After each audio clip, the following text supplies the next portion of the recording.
Hey guys, I'm back, welcome back to the channel, and in today's video I'm going to be doing a spoiler review on what may be the most spoiler-filled movie of the year, Doctor Strange in the Multiverse of Madness. Now I've done my spoiler-free movie review on this, where I have I've given all my opinions on it. I did that yesterday, and my spoiler reviews, I'm not going to give, like, my opinions on the film again, or, like, do a full, like, movie review on it, including spoilers. I'm literally just going to give my opinions on all of the elements of the film that would be considered spoilers. And this video is probably going to be quite short. It's not going to be a full-out, explanation of the story, or going through the film scene by scene and giving my opinions on all of it. No, I'm just going to be giving my general thoughts on everything in the film that could be considered a spoiler. So as for what I thought about this film, though, just briefly kind of summing up my opinions on this film. This was my most anticipated film of the year. I really enjoyed it. I had a great time with it. All the stuff I was hyped for, I really enjoyed, and it delivered on everything I was excited for.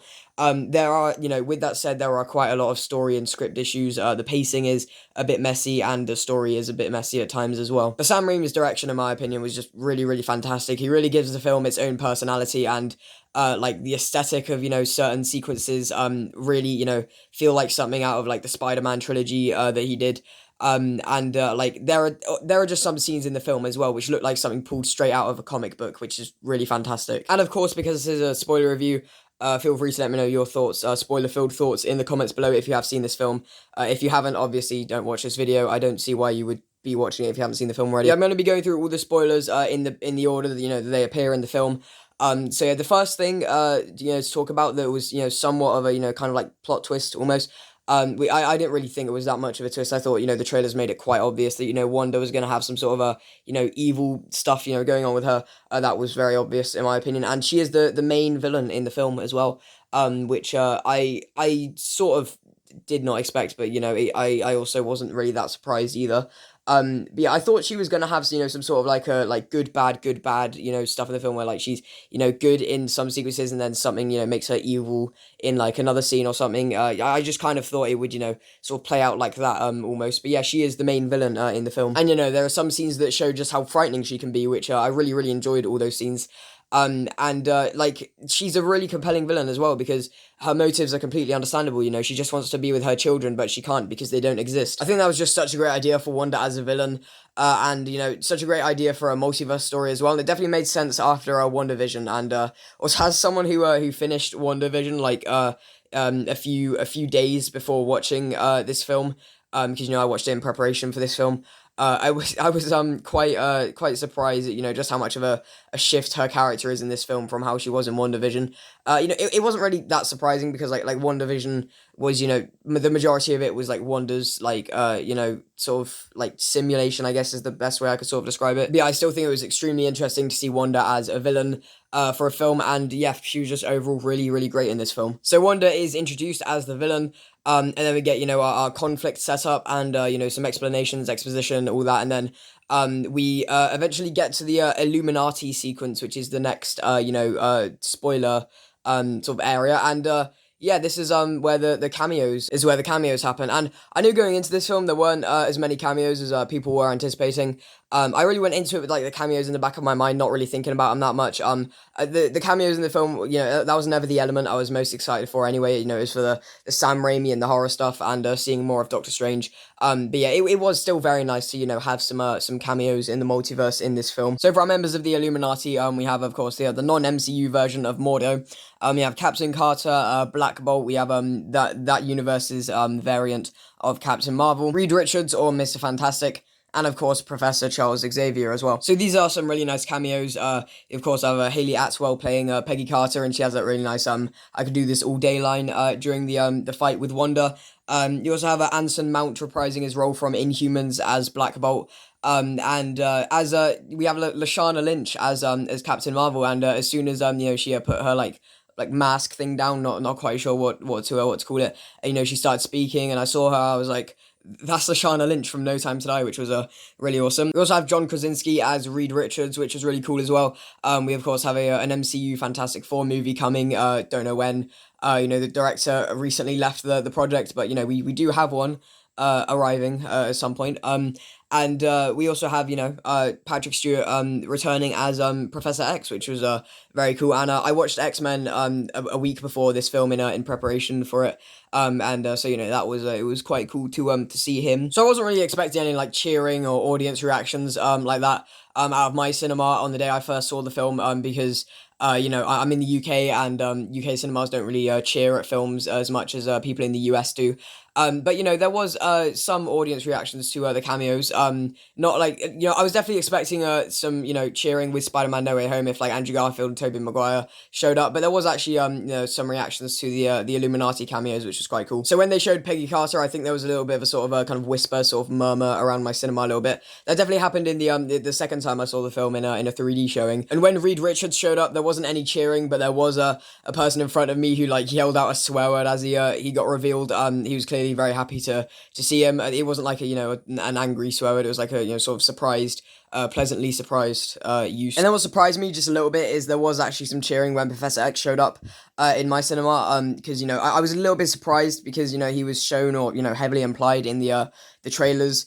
And there was actually some cheering when he showed up, which I guess isn't too surprising, because a lot of older fans will be very happy to see him there, because the first X-Men movie is from 2000, so they were some of the first like Marvel Comics movies. Anyway, with the Illuminati now revealed, we get the truth that was hinted at in the official trailer and in the Super Bowl TV spot with Professor X saying, "Oh, we should tell him the truth." And it's a little plot twist that in the that universe's version of Doctor Strange didn't die saving the universe, and he wasn't Earth's mightiest hero or anything, and instead he tried to defeat Thanos with dark magic, and he became very dangerous and destroyed the universe and all that, and yeah, so the rest of the Illuminati had to kill him. In my opinion, that was an interesting enough plot twist. It didn't really blow my mind or anything. I did think that it wasn't as simple as Doctor Strange being the Earth's mightiest hero in that universe, and having a statue outside the Sanctum Sanctorum for him. And yeah, I thought there was some sort of fishy stuff going on there. Yeah, now we get to a sequence that I had so much fun with in the film, and I absolutely just love this sequence. Wanda, the Wanda killing spree. She arrives in the Illuminati. I don't know what the whole building they're in was called. Yeah, she kind of decimates the entire Illuminati. They get some really violent and grisly deaths here, and I really loved it. And some people were surprised this film got a PG-13 rating. Really thought they pushed the limits with the PG-13 rating in this film. I'm honestly pretty surprised that it, not really that surprised, because the overall like tone of the film isn't that disturbing, but that it's a 12A. Like this is definitely a hard 12A. As I said in my spoiler-free review, it's definitely one of the most like violent 12As we've had in a while, in my opinion. And as I predicted when I read the BBFC ratings info for the film when the age rating got revealed, it also definitely does push the limits with horror that you can get away with in a 12A film as well. So first of all, Wanda just kind of kind of annihilates Black Bolt's head, which these deaths actually got a reaction out of my audience, which is the last thing I was expecting for an MCU film being shown in a UK cinema. But yeah, that he his head sort of kind of explodes, on the inside. Kind of explodes inside out, I guess. I don't really know how to describe it, but it was quite a creative death, and I liked it quite a lot. And then Reed Richards reaches over to attack Wanda, but then she like cuts him up into these little strings, and then sort of explodes his head, which that was another quite cool death, and very visually creative, I would say. And then she cuts Captain Carter in half with her own shield. Obviously, more implied than it is shown, but that again was quite a cool death. And then she has a fairly lengthy fight with Captain Marvel and crushes her. And she killed these people pretty brutally. So the next thing I want to talk about is Doctor Strange versus Sinister Strange. And the fight sequence they had. Sinister Strange in the film doesn't even say things just got out of hand, so I now hate this film. And the fight I was talking about in my spoiler-free review, which I really liked, but I didn't say what it was to I didn't want to ruin any surprises, even though it's not really a spoiler.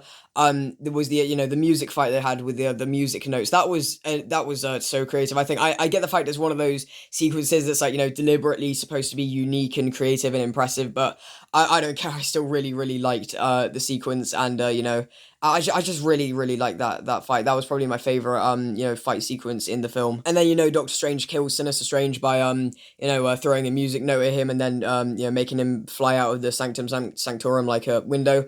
And then he gets impaled on a fence, which is another really brutal death, which I really liked, and got a reaction out of my audience. And now it's time to talk about the finale of this film, and the zombie strange sequence, which as a lot of you know, I was really excited for, especially because the film was directed by Sam Raimi.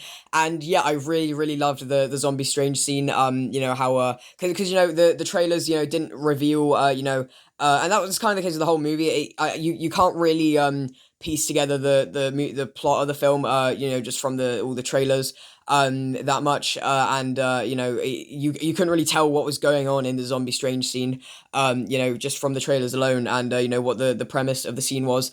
And I really enjoyed it, where Strange Dream walks into the corpse of Defender Strange and then uses it to help America Chavez.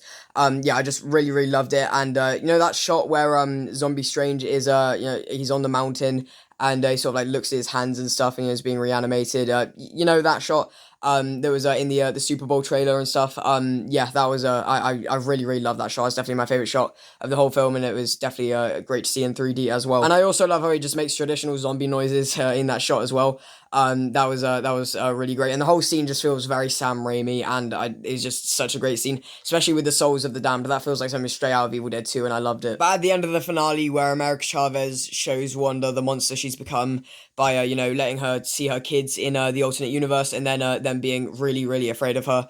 I liked that sequence, but it does lead to Wanda destroying the Darkhold and sacrificing herself in the process. Now, I'm sure there is something very obvious that I'm missing here, and please explain it to me in the comments below, because I know for a fact there is definitely something I'm missing here, and a reason why they killed Wanda in this scene. But I couldn't really see any reason why she had to die destroying the Darkhold. Like, I've seen the movie twice now, and both times I still can't quite figure out what the just why, what the need for her, why she had to die. I don't see the reason for it. I know that she was crushed when the temple was destroyed. Is it a temple? Is temple the right word? But couldn't she have just done it from the outside? I know it's probably not as simple as that, but I just don't see why she had to die. And the scene felt so rushed as well. Was it supposed to be emotional? It was so rushed. I felt nothing. It just really frustrated me. I was really annoyed, because I was really hoping they would do more with Wanda in the MCU, but there's a chance she might be dead here. And some people are saying that she's not dead because when it gets destroyed, you see a flash of red magic or whatever. But that happened pretty late into the the temple thingy being destroyed. And I don't really think she escaped from that late into it being destroyed and crushing her. Now, I didn't have any predictions for this film. I had a feeling that a trailer for Thor: Love and Thunder could be the post-credit scene. Similar to how the teaser for this film was the post-credit scene in Spider-Man: No Way Home.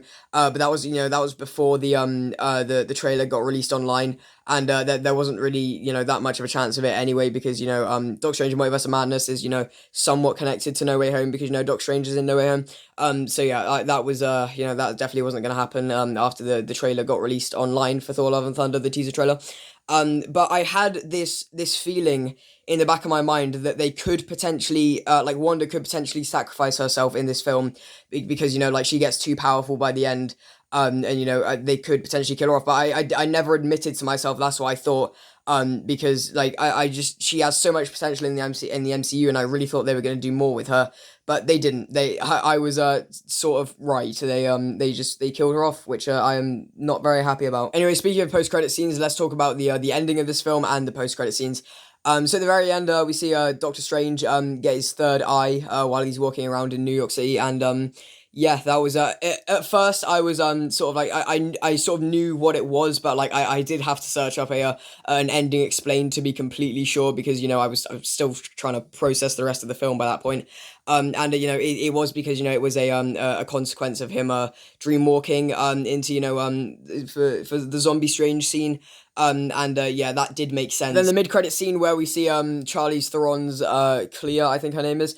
Yeah, it shows Doctor Strange. He's completely fine with his third eye now, and he'll be using it on his future adventures, which is it's quite interesting. And yeah, for the mid credit scene, that was quite interesting. I had no idea that Charlize Theron was going to show up, but yeah, that was it was interesting, and it was a tease as to what was to come in the future in the world of Doctor Strange. And then the post credit scene is the continuation of the Bruce Campbell cameo. That joke scene, and a lot of people have been complaining about the post credit scene, but they've clearly never seen Evil Dead 2. They'll never understand. But yeah, a good joke there, Sam Raimi. So yeah, that's Doctor Strange in the Multiverse of Madness. Those are my spoilerific thoughts on the film, or my thoughts on all the spoilers in the film. And yeah, I'm very satisfied with the fact I've finally seen this film, and twice now, and I do plan on seeing it a few more times. In the more sort of later on down the line, because I have seen it twice in 2 days. So yeah, and yeah, I have a feeling that like there is you can definitely feel the short length with this one. 2 hours 6 minutes isn't really short, but for an MCU film, and consider if I just had Spider-Man No Way Home, that is pretty short. It does feel like there was definitely an extended cut of this, but I don't really want a whole like release the Raimi cut movement of this film, if I'm being honest. And there are quite a lot of lines in the trailers as well, which are either not said in the movie, edited together from different lines to mean something else, or said by a different person in the film, which is yeah, quite interesting. Why there was so much of that. And I also feel like just the film does also maybe have a few too many like unnecessary jump scares and loud noises at times, but that's it's an MCU horror film. I think we were expecting a couple of that sort of thing. Yeah, thank you very much for watching this review. This video went on for way longer than I was expecting it to. Yeah, thank you very much for watching. If you did enjoy, please remember to like, comment, share, and subscribe if you want to, and feel free to leave your spoilerific thoughts in the comments below. And until next time, bye bye.